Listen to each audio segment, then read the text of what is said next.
نبی علیہ الصلوۃ والسلام ورته فرمایل عمر ولې خفای جاړي ولې دا الله پاک پیغمبره د جمعات په چې رادنه کېدم په دې دروازه کې یو نوجوان ناست دی او داسې جاړي چې د هغه جړه زه وجړولم داسې زار او قطار سره جاړي چې د هغه جړه زه وجړولم نبی علیہ الصلوۃ والسلام ورته فرمایل ښه عمر دا هلک را داخل که چې ولې جاړي زه خو دې تپوس وکړم که نه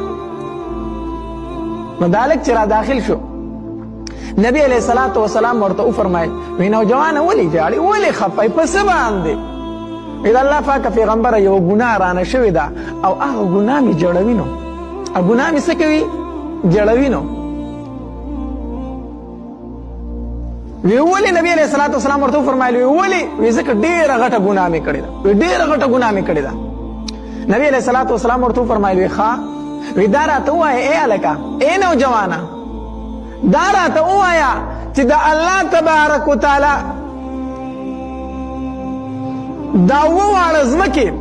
او دا وواړه اسمانونه او دا غر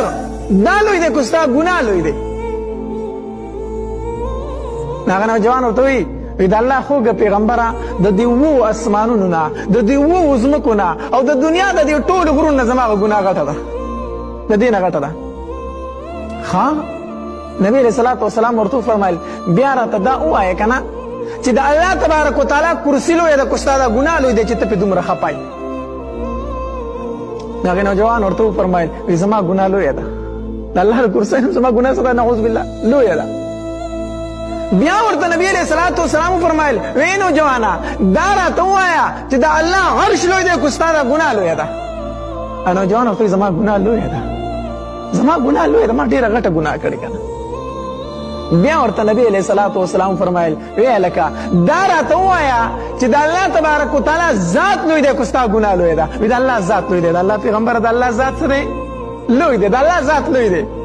نو نبی علیہ الصلوۃ والسلام ورته وفرمایل وی هغه لوی ذات ته ستا دا دومره لویه ګناه معاف کوي ته ولې دومره ناامیدی هغه لوی ذات به ستا دا لویه ګناه معاف کوي هلک د جړا نه بس کړ لږ طبیعت یې ښه شو نبی علیہ السلام ښه دومره غټه ګناه به م الله معاف کوي او الله تبارک وتعالی به درته دا معاف کړي خو ای هلکه دا خو راته ووایه چې دا ګناه دې څه کړې ده دا خو راته ووایه که نه د الله خوږه پیغمبر دا د مخ نه ما ته حیا راځي